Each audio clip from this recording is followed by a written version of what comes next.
অনেকগুলো ছবি মাত্র একটি পিডিএফ এ কনভার্ট করুন। যেভাবে আপনারা অনেকগুলো ছবিকে একটি পিডিএফ এ কনভার্ট করতে পারবেন, তার জন্য প্রথমে আপনার সবগুলো পিকচারগুলো সিলেক্ট করতে হবে। সিলেক্ট করবেন, আপনি যে কোনো কিছু আপনি পিডিএফ করতে পারবেন, সবগুলো সিলেক্ট করবেন। এখানে কিবোর্ড থেকে কন্ট্রোল এ দিলেও সিলেক্ট হবে, অথবা মাউসের লেফটে এভাবে ড্র্যাগ করবেন, সিলেক্ট হবে। তারপর মাউসের রাইট ক্লিক করবেন, রাইটে ক্লিক করার পর প্রিন্টে যাবেন। কোথায় যাবেন? প্রিন্টে। প্রিন্টে যাওয়ার পর এখান থেকে পেপার সাইজটা সিলেক্ট করবেন। আপনি যদি লেটারে দিতে চান লেটারটা সিলেক্ট করবেন। আমি যদি A4 এ যেহেতু করবো, A4টা দিব। A4টা দেওয়ার পর এখান থেকে প্রিন্টার থেকে অবশ্যই পিডিএফটা সিলেক্ট করতে হবে। পিডিএফটা সিলেক্ট করার পর প্রিন্টে ক্লিক করবেন। কোথায় ক্লিক করবো? প্রিন্টে। প্রিন্টে ক্লিক করার পর আপনি এখানে নাম দিয়ে দিবেন। আমি পিডিএফ নামে সেভ দিচ্ছি, পিডিএফ ডেস্কটপ সেভ।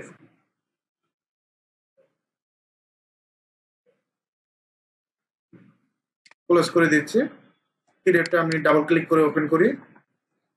এভাবে চাইলে খুব সহজেই আপনারা যে কোনো জিনিস পিডিএফ এ রূপান্তর করতে পারবেন।